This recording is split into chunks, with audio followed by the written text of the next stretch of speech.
जय हिंद दोस्तों।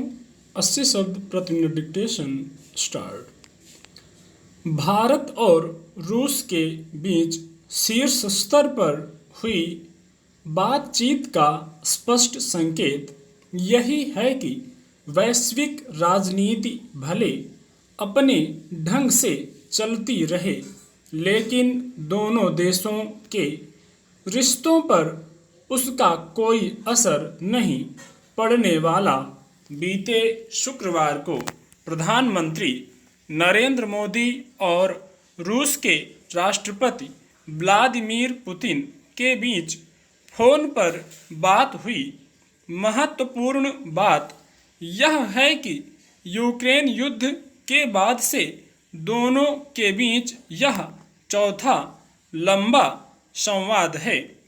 इससे भारत ने रूस विरोधी खेमे को स्पष्ट संदेश दे दिया है कि यूक्रेन संकट के मामले पर भारत अपनी तटस्थता की नीति पर ही चलता रहेगा और ऊर्जा सुरक्षा के हित सहित जो भी फैसले करेगा उनमें राष्ट्रहित सबसे ऊपर होगा। रूस भी भारत के इस रुख को समझ रहा है। वैसे भी भारत रूस के संबंध ऐतिहासिक हैं। रूस दशकों से भारत का सबसे बड़ा मददगार रहा है, खासतौर से भारत को सैन्य शक्ति बनाने में।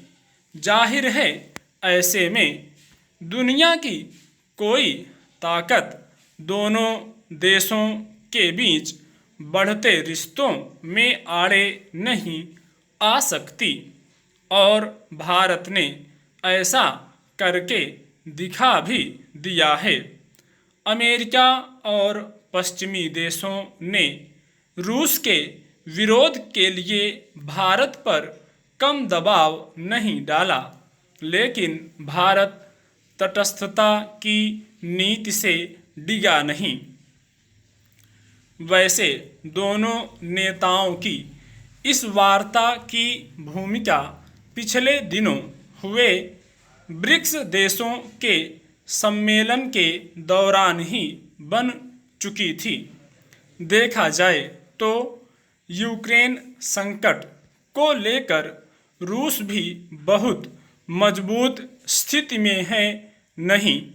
अमेरिका और ज़्यादातर यूरोपीय देशों ने जिस तरह के प्रतिबंध उस पर थोप दिए हैं, उससे रूसी अर्थव्यवस्था पर असर पड़ने लगा है। फिर युद्ध में रूस को भारी भरकम रकम खर्च करनी पड़ रही है। इससे भी उसकी घरेलू अर्थव्यवस्था प्रभावित हो रही है। ऐसे में भारत जैसे पुराने मित्र राष्ट्रों के साथ व्यापार बढ़ाना उसे मजबूती ही देगा। इस लिहाज से हाल में दोनों नेताओं की वार्ता बढ़ते कारोबारी रिश्तों को रेखांकित करती है। अभी चिंता की बात यह है कि यूक्रेन युद्ध की वजह से दुनिया भर में कच्चे तेल और गेहूं का संकट गहरा गया है।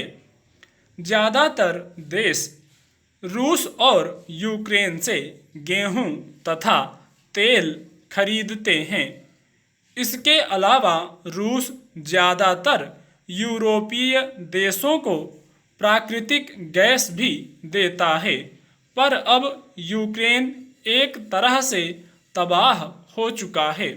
उसका कारोबार ठप हो गया है। इससे दुनिया भर में अनाज और कच्चे तेल का संकट गहरा गया है। इसे देखते हुए भारत और रूस कृषि उत्पादों, उर्वरक और फार्मा उत्पादों का कारोबार बढ़ाने पर सहमत हुए हैं। स्टॉप।